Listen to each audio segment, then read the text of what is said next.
रविवार को यानी कि प्रभु का दिन में जितने भी हम लोग मसीही भाई बहन लोग एक साथ मिलके उस परमेश्वर को जो सारा सृष्टि किया है उसको आराधना करने के लिए उपस्थित होते हैं।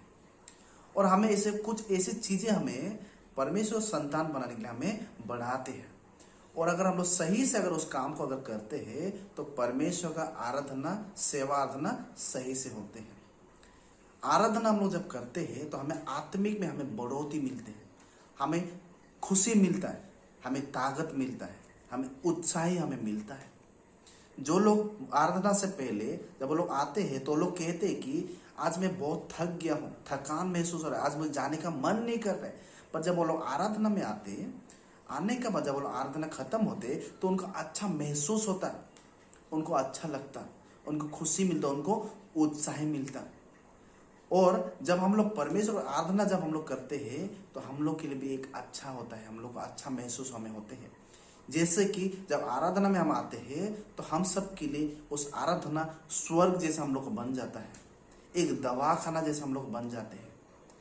जैसे पूरे सप्ताह हम लोग बाहर में हम लोग बिता के उन लोगों से हम लोग बिता के उन लोगों के साथ रह के हम लोग पूरे अपने आप को निराश कर चुके होते, पर जब हम लोग आराधना में जब हम लोग आते तो हम लोग उन विश्वासी लोग के माध्यम से आराधना के माध्यम से हम लोग को उत्साह हमें मिलता है। और हम लोग उन विश्वासी भाई बहन लोग को देख के और भी हम लोग को उत्साह हमें मिलता है। आराधना केवल मनुष्य को ही जरूरत नहीं है, बल्कि आराधना परमेश्वर को भी जरूरत है। बाइबल में आराधना का विषय में बहुत ऐसे विषय बताया गया है। बाइबल में लगभग 191 टाइम बाइबल में आराधना के बारे में बताया है। उनमें से 113 यानी कि 113 टाइम पुराना नियम में उल्लेख किया गया है और 78 टाइम नया नियम में आराधना के बारे में उल्लेख किया गया है। परमेश्वर ने अगर एक बार भी अगर किसी चीज को अगर उल्लेख किया है तो बहुत ही जरूरी हो जाता है। और अगर परमेश्वर अगर लगभग 200 से ज्यादा अगर परमेश्वर ने अगर उल्लेख किया है, इसका मतलब है बहुत ही जरूरी है आपके लिए और मेरे लिए। इसीलिए आज हम लोग इस लेसन में आज हम लोग डिस्कस करने वाला है, कुछ उल्लेखित बात हम लोग देखेंगे कि आराधना क्या है और आराधना में हम लोग क्यों उपस्थित होना है, इस विषय में हम लोग आज चर्चा करेंगे। सबसे पहले हम लोग देखेंगे आराधना क्या है, व्हाट इज वर्शिप। अगर आप लोग डिक्शनरी में अगर देखेंगे, वेबस्टर डिक्शनरी बोल के है, उसमें अगर देखेंगे उसमें ये कहा गया है इसका डेफिनेशन कि किसी परमेश्वर को पूजा करना या स्वर्गीय सम्मान देना, इसे आराधना कहते हैं। या तो इस आराधना यानी कि वर्शिप अगर आप लोग ग्रीक भाषा में देखेंगे, इसके ग्रीक का मतलब है प्रोस्कुनियो।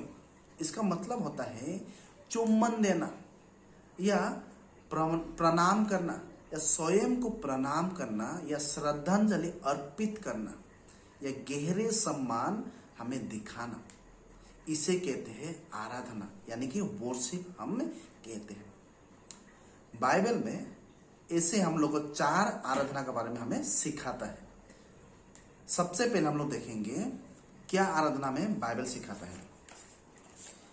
प्रेरित का 17 का अगर 23 में अगर हम लोग देखते हैं, यहाँ में अज्ञान आराधना यानी कि अनजान आराधना के बारे में बताते हैं।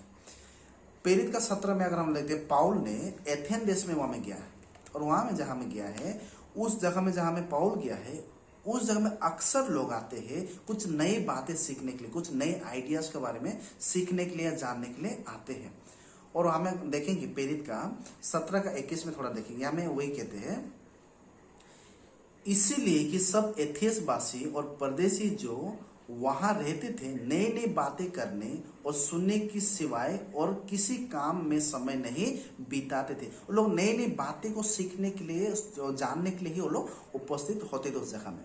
और 22-23 में अगर देखते हैं, हमें पाउल ने कुछ बोल रहे हैं हमें, तब पौलुस ने अर्गिप्पियोस के बीच में खड़े होकर कहा, हे एथेंस के लोग, मैं देखता हूं कि तुम हर बात में देवताओं के बड़े मानने वाले हो, क्योंकि मैं फिरते हुए तुम्हारे पूजने की वस्तु को देख रहा था तो एक ऐसा वेदी भी पाई जिस पर लिखा था अनजाने ईश्वर के लिए, और इसीलिए जैसे तुम बिना जाने पूछते हो, मैं तुम्हें उसकी सुसमाचार सुनाता हूं।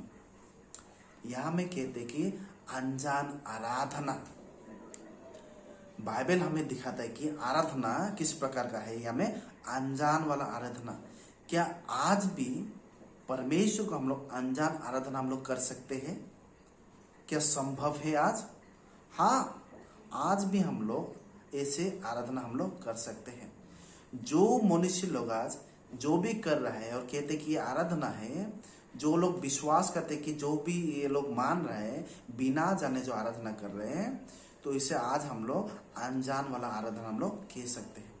हम लोग जिसको आराधना करते हैं उसको हम लोग जान के जैसे परमेश्वर ने दिया है उस तरह से अगर हम लोग आराधना करेंगे तभी वो सही वाला आराधना होगा, नहीं तो वो अनजान यानी कि अज्ञान वाला आराधना है। सेकेंड चीज हमें बाइबल सिखाता है किस तरह का आराधना। मत्ती का 15:9 में अगर हम देखते हैं, यहाँ में कहते हैं यीशु मसीह ने उन फारसी लोग को, उन यहूदी लोग को बताया कि ये लोग मनुष्य की शिक्षा को परमेश्वर का उपदेश बोल के सिखा के परमेश्वर की वृथा आराधना कर रहा है। यहाँ में अगर हम देखते हैं कि आराधना बोलने से वृथा आराधना यानी कि वेन वर्शिप, परमेश्वर का आराधना वेन मतलब वृथा। वेन का मतलब क्या है? वृथा का मतलब है खाली, बेकार, बेमतलब। जब यही लोग, जब मनुष्य लोग जब परमेश्वर की आराधना में मनुष्य को शिक्षा को जब डालते हैं तो उस आराधना को भ्रष्ट कर देते हैं, पूरा करप्ट कर देते हैं। और मत्ती का 15:8 में ये भी कहा यीशु मसीह ने, ये लोग केवल मुझे अपने मुंह से ही स्वीकार करते पर इनका दिल जो है मुझसे बहुत दूर है। 7 में कहा है यीशु मसीह ने, ये लोग कपटी लोग हैं, कपटी लोग, इंग्लिश में हिपोक्राइट्स बोला है। क्या आज भी संभव है हम लोग परमेश्वर का आराधना वृथा करने में? हाँ, आज भी अगर हम लोग मनुष्य का शिक्षा को जब हम लोग प्रभु का आराधना में हम लोग जब डालते हैं तो हम लोग आज भी आराधना वो वृथा बन जाएंगे। और ऐसे आराधना केवल हम लोग का सीलिंग तक ही जाएंगे, परमेश्वर तक कभी भी नहीं पहुंचेंगे। तो यीशु मसीह हम लोग को सिखाता है कि हम लोग को ये आराधना कभी भी स्वीकार नहीं होगा। और जब हम लोग गाना गाते हैं, यीशु को मैं सब कुछ देता हूं, इंग्लिश में all to Jesus I surrender, और जब अपने आप को सरेंडर नहीं करेंगे प्रभु का साथ, तो क्या हम लोग आराधना वृथा होंगे? यस, हम लोग आराधना वृथा हो सकते हैं। ओके, तीसरा हम लोग देखेंगे, तीसरा चीज जो बाइबल हमें सिखाता है आराधना के बारे में, ये है ये मर्जी वाला यानी कि इच्छा वाला आराधना। कोलोसी 2:23 में हमें सिखाता है। इसका मतलब क्या है? मर्जी या इच्छा वाला आराधना मतलब, इसका मतलब है जब हम लोग स्वयं से हम लोग जब तैयारी किया हुआ आराधना, या हम लोग जब खुद चुनते हैं कि हम लोग आराधना किस तरह के करते हैं, तो ये होता है अपना मर्जी और इच्छा का आराधना। उनमें से बाइबल में अगर हम लोग देखते हैं, अच्छा एग्जाम्पल है कोइन का बारे में। कोइन ने उसने खुद चुना परमेश्वर को क्या भेंट चढ़ाना है। परमेश्वर को जो चाहिए था वो उसने नहीं दिया, बल्कि अपना इच्छा से उसने परमेश्वर को भेंट चढ़ाया और उसका भेंट परमेश्वर ने अस्वीकार कर दिया। आज ऐसे आराधना आज हम लोग सोसाइटी में बहुत ही फेमस है। आज बहुत लोग इस तरह का आराधना में आज जुड़ा हुआ है, क्योंकि आज प्रभु का आराधना को वो लोग इतना पसंद नहीं करते, बल्कि वो लोग मनोरंजन पे वो लोग ज्यादा ध्यान है, मनोरंजन को लोग ज्यादा इंपॉर्टेंट देते हैं, और वो लोग अपना इच्छा अपना मर्जी से वो लोग आराधना करते हैं। चौथा वाला आराधना जो बाइबल हमें सिखाता है, 4 नंबर, ये है सच्चा आराधना। यूहन्ना का 4:24 में अगर हम लोग पढ़ते हैं, यूहन्ना 4:23 में हमें कहते हैं कि परमेश्वर उन सच्चे भक्तों को ढूंढते हैं जो उसका आराधना, जो सच्चा आराधना कर सके। हमें आराधना करने के लिए, प्रभु का सच्चा आराधना करने के लिए हमें 3 पहलू हमें चाहिए। पहला चीज तो उचित वस्तु, यानी कि जिसको हम लोग मानते हो सही वाला चीज को हम लोग को मानना है, सही को हम लोग मानना है। दूसरा जो है उचित केंद्र, यानी कि उचित फोकस, हम लोग को प्रॉपर फोकस होना है। जब आराधना हम लोग करते हैं तो हम लोग फोकस आराधना में होना है। तीसरा चीज जो होते हैं उचित कार्य या प्रॉपर एक्ट्स, ये 3 चीज जब हम लोग करते हैं तभी जाके हम लोग का सही आराधना होते हैं। पहले से हम देखते हैं जो उचित वस्तु, जब आराधना हम लोग करते हैं, हम किसे आराधना करना है ये अगर हम लोग जान के हम लोग सही से करेंगे तभी हम लोग आराधना सही होगा। पहले चीज हम लोग देखते हैं यूहन्ना का 4:23 में कहते हैं कि परमेश्वर सच्चे भक्तों को ढूंढते हैं उसका आराधना करने के लिए। मतलब हम लोग आराधना किसको करना है? और सच्चे परमेश्वर को करना है, जो आपको मुझे पूरा सृष्टि को, पूरा जितना यूनिवर्स को जो सृष्टि के उस परमेश्वर को हम लोग को आराधना करना है। दूसरा चीज हम देखते हैं उचित केंद्र, यानी कि सही फोकस होना है। जब हम लोग परमेश्वर की आराधना करते हैं हम लोग का फोकस उस आराधना में होना है। यूहन्ना का 4:24 में कहते हैं जब हम लोग आराधना करते हैं हम लोग आत्मा में आराधना करते हैं। इसका मतलब क्या है? पूरा हृदय से, पूरा मन से, पूरा आत्मा से प्रभु का आराधना में ही हम लोग का फोकस होना है, यानी कि केंद्रीय हम लोग होना है, परमेश्वर में हम लोग फोकस होना है। जब हम लोग गाना गाते हैं, जब हम लोग प्रार्थना करते हैं तो अक्सर आदमी का फोकस कहीं और होते हैं। उन लोग ये सोचते हैं कब आराधना खत्म होगा और मैं घर में जाके खाना खाऊंगा, कब आराधना खत्म होगा और मैं जाके खेलने के लिए जाऊंगा, कब आराधना खत्म होगा जाके मैं टीवी में प्रोग्राम जाके देखूंगा, क्योंकि उनका फोकस आराधना में नहीं है बल्कि बाहर में है। अगर हम लोग इस तरह का अगर हम लोग फोकस रहेंगे तो हम लोग आराधना कभी भी सच्चा आराधना नहीं होंगे। तीसरा चीज हम लोग देखते हैं कि उस सच्चा आराधना करने के लिए सही काम होना चाहिए, एक प्रॉपर एक्ट होना चाहिए। यूहन्ना बताता है 4:24 में जब हम लोग परमेश्वर आराधना करते हैं आत्मा और सत्य में हम लोग उसको उपासना यानी कि आराधना हम लोग करते हैं। सत्य का मतलब क्या है? अगर बाइबल में, अगर नया नियम में अगर हम लोग को उल्लेख किया गया है किस तरह आराधना करना है तो हम लोग उसी तरह से हम लोग आराधना करना है, तभी हो जाके सत्य आराधना होगा। बाइबल में अगर उल्लेख नहीं किया गया है, यानी कि नया नियम में अगर हम लोग को अगर बताया नहीं गया है किस तरह आराधना नहीं करना है और उस तरह का अगर आराधना कर रहे हैं तो वो आराधना सच्चा नहीं है।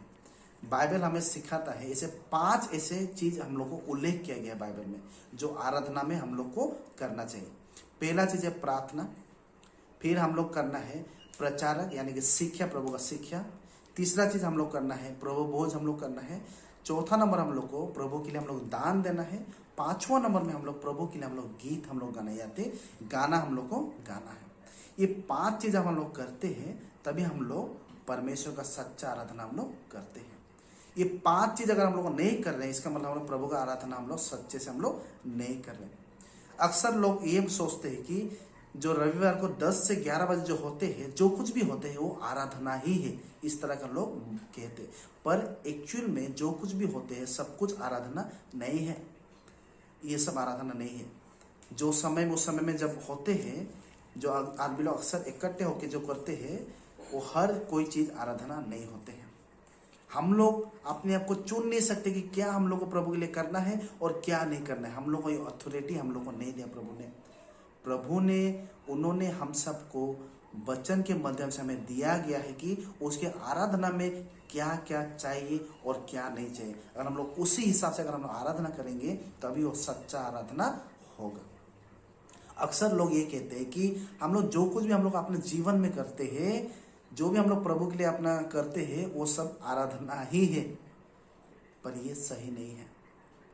इसे मानो एक भाई ने एक मंडली में उपस्थित हुआ था, वहां में उसने देखा कि बाकी जो आराधना का समय में जो सभी भाई बहन लोग आराधना में उपस्थित थे और बाकी कुछ महिला लोग, स्त्री लोग किचन में उन भाई लोग के लिए जो आराधना में आए उनके लिए खाना तैयारी कर रहे हैं, लंच। तो एक भाई ने पूछा कि भाई साहब, प्रचारक को पूछा कि भाई साहब क्या ये सही है जो स्त्री लोग किचन में वो लोग खाना बना रहे हैं, वो लोग आराधना में उपस्थित नहीं हो रहे हैं बल्कि लोग खाना बना रहे हैं। तो प्रचारक ने बोला कि केवल आराधना में उपस्थित होना ही आराधना नहीं होते हैं, बल्कि हम लोग परमेश्वर को अलग तरीका से भी हम लोग उसको आराधना कर सकते हैं। वो लोग भी परमेश्वर का सेवा कर रहे हैं, मतलब वो लोग भी प्रभु का आराधना ही कर रहे हैं। ये गलत है, ये कभी नहीं हो सकता है, ये कभी नहीं हो सकता है। हर सेवा परमेश्वर का सेवा आराधना नहीं होते हैं, बल्कि हर आराधना परमेश्वर का सेवा होते हैं। हम लोग कुछ भी हम लोग करके हम लोग ये नहीं कह सकते कि ये परमेश्वर का आराधना है बोल के, नहीं, परमेश्वर से आराधना नहीं करते हैं। मानो आपने बर्तन घर में धोया तो इसका मतलब क्या परमेश्वर का आराधना आपने किया है? या मानो आपने बर्तन या मंडली में जाके आपने धोया है तो क्या परमेश्वर आराधना कर रहे हैं? या आप नहा रहा है तो क्या ये परमेश्वर आराधना है? नहीं। परमेश्वर ने जो करने के लिए बोला है उस चीज को अगर हम लोग नहीं करेंगे तो वो आराधना नहीं है, वो आराधना नहीं है। हाँ, आप कुछ ऐसे अच्छा काम कर रहे हैं, वो एक सेवा है, पर वो आराधना नहीं, वो सर्विस है। सर्विस और वर्शिप में बहुत ही डिफरेंस है। वो आराधना नहीं कहते हैं। ओके, जब हम लोग प्रभु का इच्छा में अगर हम लोग नहीं करते हैं तो हम लोग आराधना वृथा हो जाते, वेन हो जाते, खाली, मतलब बेमतलब आराधना हो जाते हैं। और जिसे हम लोग विल वर्शिप, मतलब अपना मर्जी का हम लोग आराधना हम लोग कर रहे हैं, तो ऐसे आराधना परमेश्वर कभी भी स्वीकार नहीं करेंगे। ओके, हम लोग अपना दूसरा प्रश्न में हम लोग आगे बढ़ेंगे, अपना थोड़ा प्रश्न को थोड़ा आगे बढ़ाएंगे। हमें आराधना में क्यों उपस्थित होना है, ये हम लोग का सेकंड प्रश्न है। हमें आराधना में क्यों उपस्थित होना है, इसके लिए हम लोग 5 कारण हम लोग देंगे कि हमें आराधना में क्यों हमें उपस्थित होना है। पहला कारण, एक मसीह होने के नाते मुझे सबसे पहले प्रभु का राज्य को ढूंढना है और प्रभु का राज्य का एक अंश होना, एक भाग मुझे होना है, एक पार्ट मुझे होना है। मत्ती 6:33 में परमेश्वर का संतान होने के नाते सबसे पहले मेरा प्रायोरिटी जो है वो परमेश्वर का आराधना ही होना चाहिए। मेरे जीवन का सबसे बड़ा उद्देश्य वही होना चाहिए कि मैं प्रभु का आराधना में करूं, क्योंकि मसीह और उसका मंडली को छोड़ के इस जगत में मेरे लिए कोई भी जरूरी चीज नहीं है। मसीह में आने से पहले मेरे लिए अलग सा चीज मेरे लिए प्रायोरिटी था, मतलब मेरे लिए खेलना सबसे मतलब जरूरी था, मेरा बिजनेस सबसे जरूरी था। मैं संडे को मैं खेलने के लिए जाता था, मैं संडे को मैं अपने बिजनेस के लिए जाता था, पर अभी प्रभु में आने के बाद मेरा जीवन बदल गया। सबसे पहला जरूरी है प्रभु का आराधना, प्रभु मेरे लिए सबसे जरूरी है। और मुझे सबसे पहला तो स्वर्ग के लिए मुझे अपने आप को तैयारी करना है, मुझे स्वर्ग जाना है, ये सबसे मेरा जरूरी है। स्वर्ग को छोड़ के मेरे लिए कोई भी जरूरी चीज नहीं है। इसीलिए मैं सप्ताह में हम लोग आराधना के लिए उपस्थित होते हैं, क्योंकि मैं मसीह होने के नाते प्रभु का राज्य को ढूंढता हूँ और उस राज्य का भाग ही में होना चाहता हूँ। सेकेंड चीज, हमें क्यों हम लोग प्रभु का आराधना को हम लोग को उपस्थित होना है, क्योंकि मैं उन विश्वासी लोग जो विश्वास में जो मजबूत है, मैं उन लोगों के साथ मैं मिलना चाहूंगा, इसलिए मैं प्रभु का आराधना में करना चाहता हूँ या उपस्थित होना चाहता हूँ। पतरस में पहला पतरस 4:3 में बहुत ही इंटरेस्टिंग वचन यहाँ में हमें सिखाता है। यहाँ पतरस बोल रहे हैं कि जो विश्वासी लोग मसीह में आने से पहले उन लोगों का जीवन कैसा था और अभी मसीह में आने के बाद उनका जीवन कैसे हुआ, ये हमें देखा था। पहले पतरस 4:3 में यहाँ में कहते हैं, क्योंकि अन्य जाति के इच्छा के अनुसार काम करने और लुचपन की बुरी अभिलाषाओं, मतवलपन, लीला कीड़ा, पियक्कड़पन और घृणता मूर्ति पूजा में जहां तक हमने पहले से समय गवाए वो ही बहुत हुआ। यहाँ में कहते हैं कि वो लोग प्रभु में आने से पहले कैसे उन लोगों का स्वभाव था, कैसे वो लोग इन सारे अन्य जाति का जैसा वो लोग अपने जीवन जी रहे थे। पर प्रभु में आने का बाद पतरस क्या बोला है हम लोग पढ़ेंगे। ओके, यहाँ में 4 में कहते हैं, इससे वो अचंभव करते हैं कि तुम ऐसे भारी लुच्चेपन उसके साथ नहीं देते और इसीलिए वो बुरे भला कहते हैं। प्रभु में आने के बाद अभी आप उन बुरे काम में आप उन लोगों से आप नहीं जुड़ते हैं और इसीलिए वो आपके लिए बुरे बात कहते हैं, आपके लिए वो बुरा सोचते हैं। ये बहुत ही बड़ा बात है। अगर हम लोग उसी बुरे चीज में, बुरे संगति में अगर हम लोग रहेंगे तो हम लोग को पूरे ये आत्मिक जीवन को खराब कर देंगे। पहला कोरिन्थिया में 15 का अगर 33 में अगर हम लोग पढ़ेंगे, यहाँ में हमें सिखाता है, पढ़ेंगे, यहाँ में कहते हैं, धोखा ना खाना, बुरे संगति अच्छे चरित्र को बिगाड़ देते हैं। अगर हम लोग भी अगर प्रभु में आने के बाद फिर से अगर उन बुरे संगति के साथ अगर रहेंगे तो हम लोग का जो अच्छा स्वभाव है उसको बिगाड़ देंगे। ओके, आप जानते हैं प्रभु ने मसीही लोग को एक समूह धर्म बनाया है। क्यों? ताकि सभी विश्वासी लोग उन विश्वासी के साथ रह सके, अपने आप को एक अच्छा रिलैक्स फीलिंग कर सके, अच्छा महसूस कर सके और उन लोग उत्साही मिल सके, उन लोगों को ताकत मिल सके, ताकि वो लोग उस ताकत को लेके बाहर का दुनिया में जाके उन लोगों से सामना कर सके। इसीलिए हम लोग को विश्वासी भाई बहन के साथ हम लोग को होना है। ओके, हम लोग देखते हैं तीसरा वाला पॉइंट हम लोग देखेंगे। हम लोग तीसरा पॉइंट देखेंगे, क्यों हमें परमेश्वर का आराधना में उपस्थित होना है। क्योंकि परमेश्वर का ये आदेश है। आदेश कहना मुझे अच्छा नहीं लगे, क्योंकि हम लोग को ऐसे होना है कि हम लोग प्रभु के लिए हमेशा हरदम हम लोग उपस्थित होने के लिए हमेशा तैयार होना है। जैसे दाऊद ने भजन संगीता में 122 का 1 में किस तरह दाऊद ने अपने प्रभु के लिए इच्छा किया, हम लोग देखेंगे। जब लोगों ने मुझसे कहा आओ हम यहोवा के भवन को चले, तब मैं आनंदित हुआ। दाऊद ने बोला कि मैं बहुत खुशी महसूस हुआ जब मैं परमेश्वर की आराधना में जाने के लिए। आज हम लोग भी वैसे ही हम लोग दाऊद जैसे हम लोग होना है। हम लोग को हर समय आराधना बोलते हम लोग खुशी होना है, निराश नहीं होना है।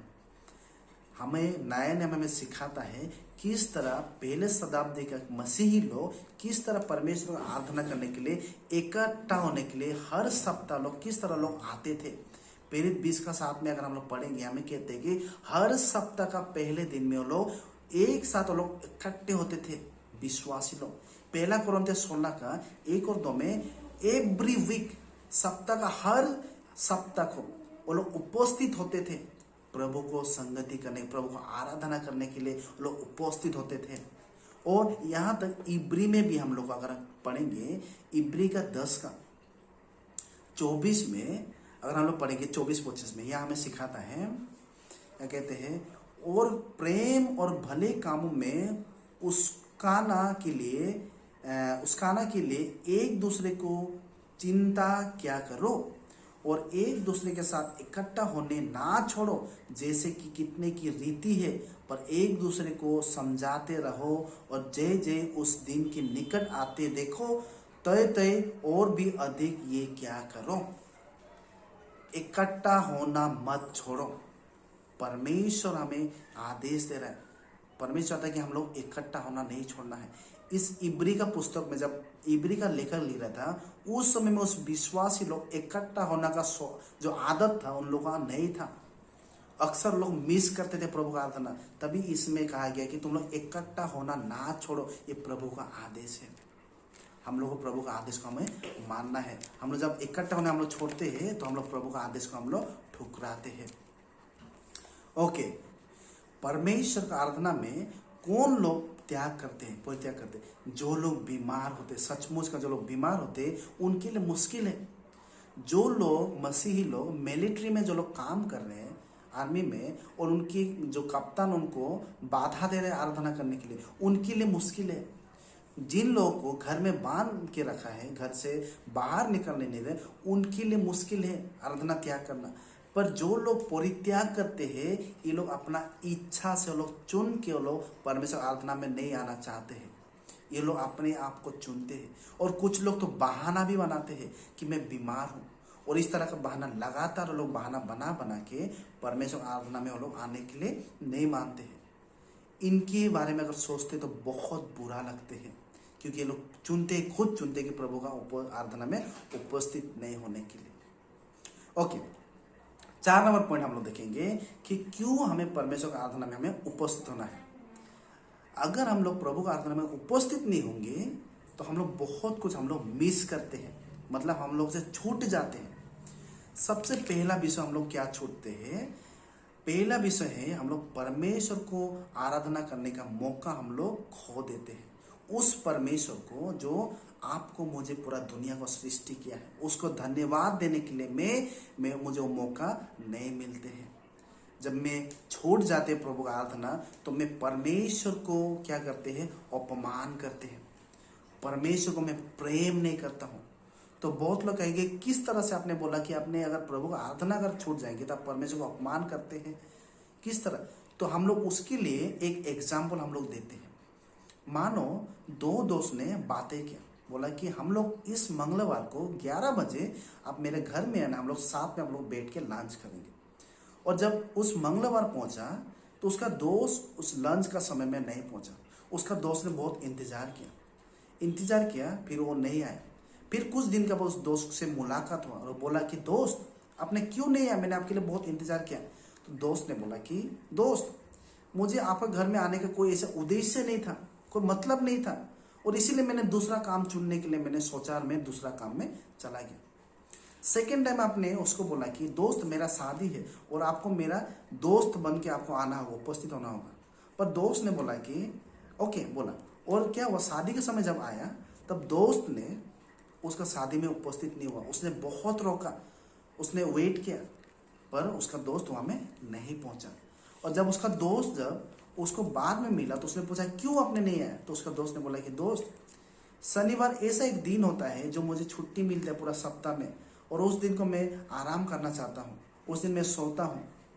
यह आप ये कह लो कि मानो सप्ताह में 3 बार आपको एक साथ मिलना है, इकट्ठा होना है, ऐसे अपॉइंटमेंट आपको करना है, और 3 बार में से अगर आप 2 बार अगर आप दिखाई नहीं दे उस सभा में, तब आप उसके बारे में आप क्या सोचते हो, उसके बारे में आपका क्या ख्याल है।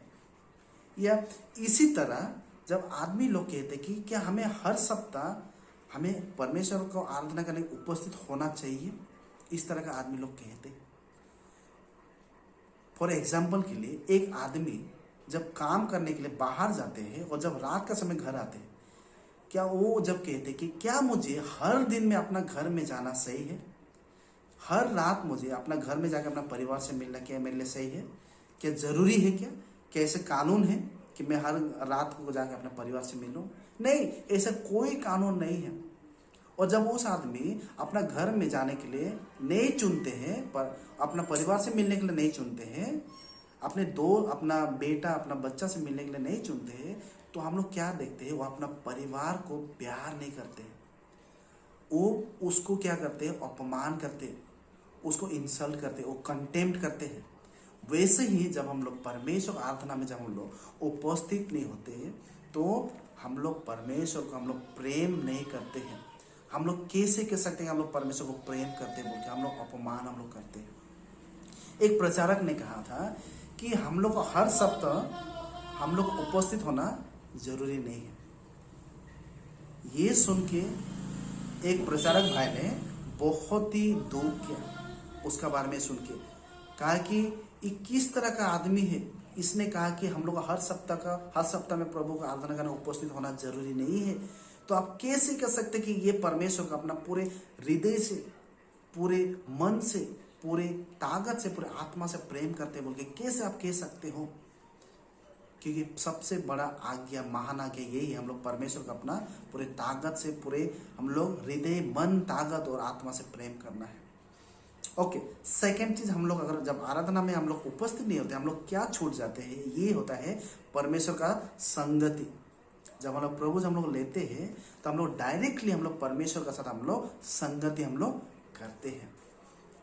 डायरेक्ट प्रभु के माध्यम से हम लोग परमेश्वर का संगति करते हैं। मत्ती में हम लोग देखेंगे, मत्ती का 26 का 29 में यीशु मसीह जब प्रभु के बारे में हमें शिक्षा दे रहे हैं, हमें कह रहे हैं, हमें कहते हैं, हमें लिखा है कि मैं तुमसे कहता हूं कि दाख का या रस उस दिन तक कभी ना पीऊंगा जब तक तुम्हारे साथ अपने पिता के राज्य में ना पियो। यहाँ में कहते प्रभु का राज्य जब आएंगे तो मैं तुम्हारे साथ में वो द्राक्ष रस में पीऊंगा, यानी कि प्रभु भोज में पीऊंगा। पहला कोरिन्थियों का 10:16 में भी कहते कि वो प्रभु हम लोग जब लेते हैं तो हम लोग सीधी तरह से हम लोग उस रोटी के माध्यम से प्रभु के शरीर के साथ हम लोग जोड़ते हैं। उस द्राक्षरस के माध्यम से हम लोग यीशु मसीह के लहू के साथ हम लोग डायरेक्ट हम लोग जोड़ते हैं और हम लोग साथ मिलके हम लोग भोजन करते हैं। ओके, तीसरा चीज, अगर हम लोग प्रभु आराधना में अगर हम लोग नहीं आएंगे तो हम लोग मिस करते हैं। हम लोग बहुत ही जरूरी शिक्षा जो हम लोग के लिए जरूरत है वो हम लोग मिस करते हैं, और हम लोग आत्मिक बढ़ोतरी हम लोग मिस करते हैं। होशाया का 4:6 में कहते हैं, परमेश्वर मेरे लोग आज ज्ञान के अभाव के कारण विनष्ट हो रहा है।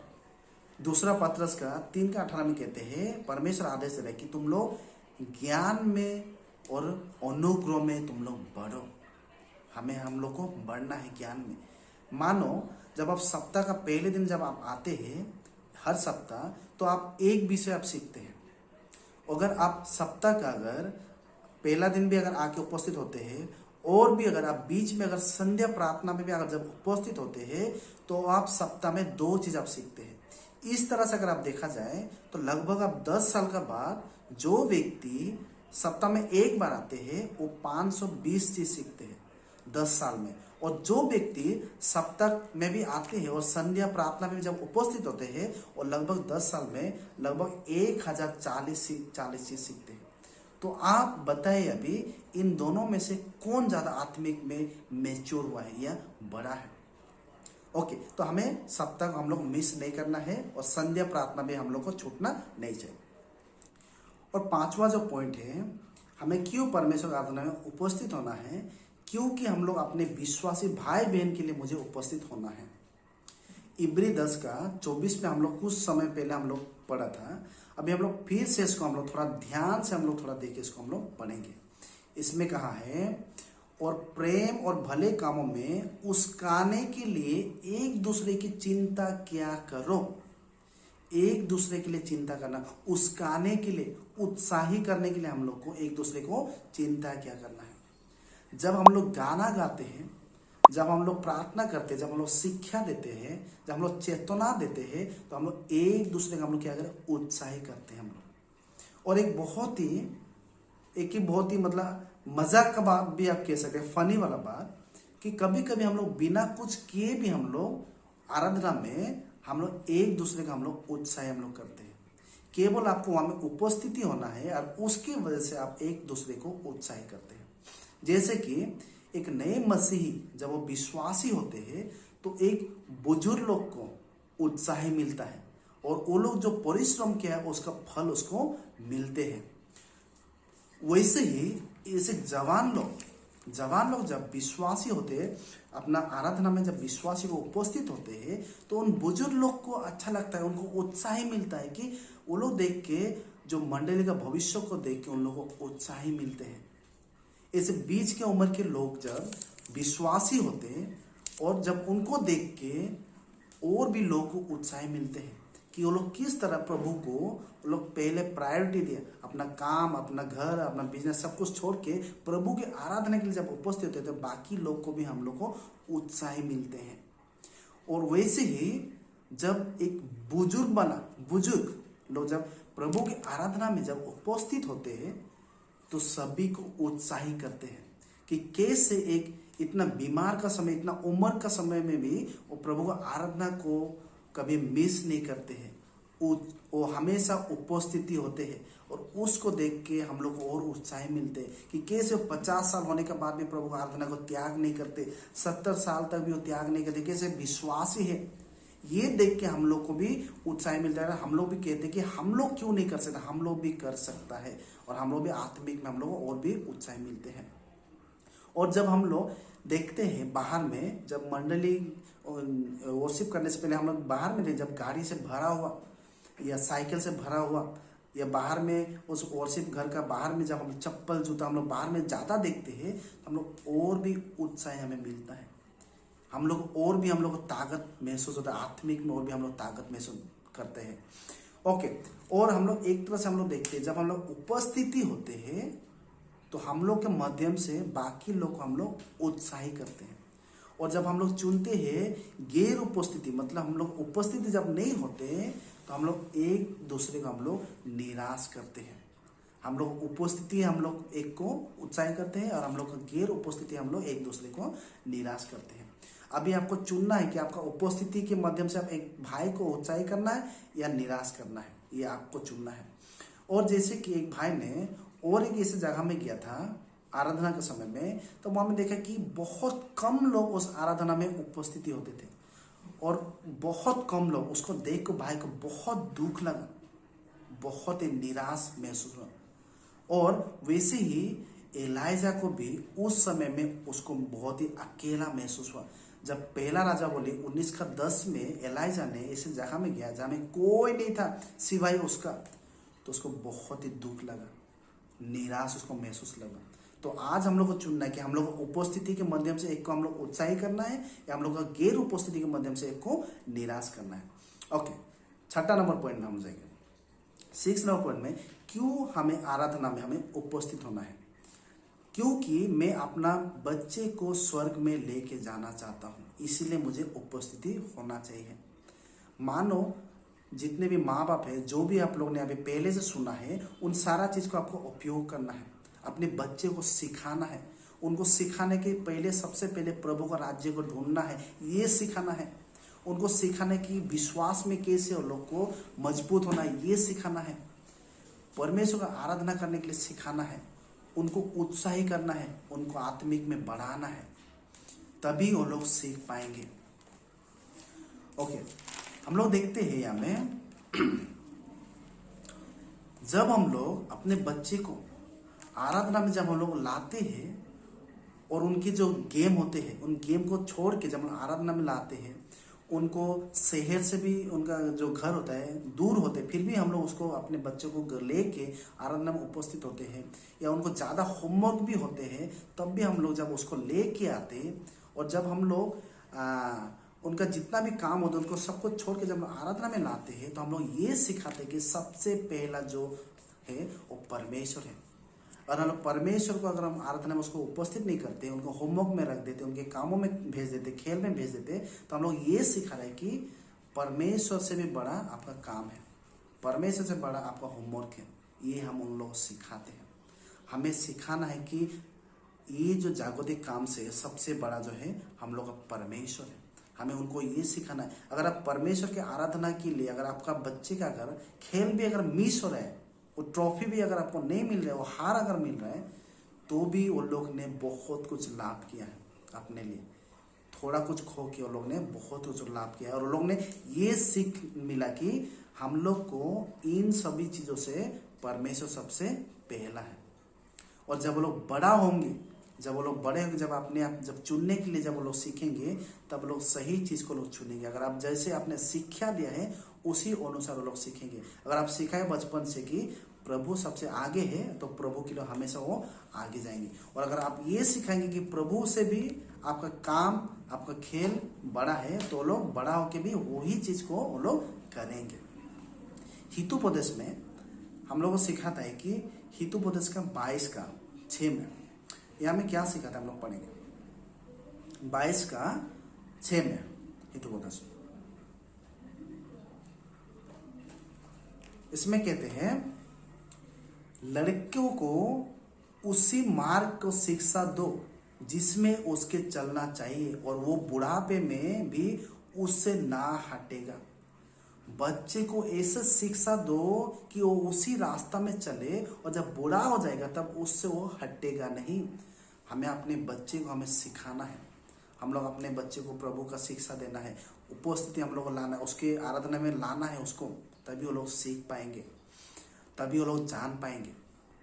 ओके, और एक हम लोग देखेंगे एक प्रश्न कि क्या हमें संध्या उपस्थिति में, हम लोग संध्या जो प्रार्थना होता है उसमें भी क्या हम लोग को उपस्थिति होना है, कि हम लोग उसमें भी जाके करना है उपस्थिति। तो हम लोग बाइबल हमें सिखाता है कि एक वचन है जिसे हम लोग पढ़ते हैं मत्ती का 22:37 में, हम लोग अपने परमेश्वर को पूरा हृदय, पूरा आत्मा, पूरा मन और पूरा ताकत से हमें प्रेम करना है। तो अगर हम लोग प्रेम करते तो प्रभु के लिए हर दिन भी हम लोग के लिए जरूरी है। पर कोई अगर कहेगा कि नहीं, बाइबल में तो हम लोग को नहीं कहा कि हम लोग हर संध्या में जाके हम लोग को आराधना प्रार्थना करना है, या मंडली का लोग का सब बैठ के हम लोग उपासना करना है, इससे तो लिखा नहीं गया है। तो हाँ, लिखा नहीं गया है, और लिखा नहीं गया ऐसा। पर अगर हम लोग का, अगर प्राचीन लोग अगर ये अगर बोला है कि हम लोग को आराधना मतलब संध्या में अगर हम लोग प्रार्थना करना है, क्लास करना है, तो हम लोग उसका बात को मानना होगा। क्योंकि इब्री 13:17 में क्या कहा गया, हम लोग पढ़ेंगे थोड़ा। यहाँ में कहते हैं, अपने अगुवाई की मानो और उनके अधीन रहो, क्योंकि वो अपने समान तुम्हारे प्राण के लिए जागते रहते, जिन्हें लेखा देना पड़ेगा कि वो ये काम आनंद से करे, ना कि ठंडी साल से लेकर, क्योंकि ठंडी सांस लेकर, क्योंकि इस देश में तुम्हें कुछ लाभ नहीं। ओके, यहाँ में हम लोग उन प्राचीन लोग का बात को मानना है, क्योंकि वो लोग हम लोग आत्मा का देखभाल कर रहे हैं, हम लोग उसका बात को सुनना है। हम लोग को उनके अगर बोला है, अगर वो लोग ने संध्या में अगर हम लोग को प्रार्थना अगर करना है, हम लोग को करना चाहिए, क्योंकि वो लोग हम लोग का लेख देख उनको हिसाब देना पड़ेगा। ओके, अगर हम लोग कहेंगे कि प्राचीन ने अगर हम लोग को प्राचीन ने अगर हम लोग को अगर मतलब नहीं बोला कि हम लोग बाकी का दिन में भी हम लोग को इस संध्या प्रार्थना नहीं करना है, तो हम लोग को नहीं करना है। प्राचीन ने अगर कहा है कि हम लोग संध्या में अगर क्लास करना है या संध्या प्रार्थना करना है तो हमें करना है। ओके, फिर हम लोग देखते हैं, अगर हम लोग उसका बात अगर हम नहीं मानते, यानी कि हम लोग परमेश्वर का आराधना की में परमेश्वर का भी अधिकार को हम लोग ठुकराते हैं, तो हम लोग को करना है। एक हम लोग वचन देखेंगे जिसमें यीशु मसीह ने कहा गया है लूक में 17 में। यहाँ में यीशु मसीह ने एक दृष्टांत बताया कि उस मालिक ने अपने दोस्तों के लिए एक भोजी आयोजन किया और उन्होंने उन दोस्तों को बुलाया, सभी को बुलाया, और सभी को बुलाने के समय वो लोग दोस्तों लोग ने क्या, वो भोजी का समय में वो लोग आने के लिए इनकार कर दिया। वो लोग ने बहाना बनाया।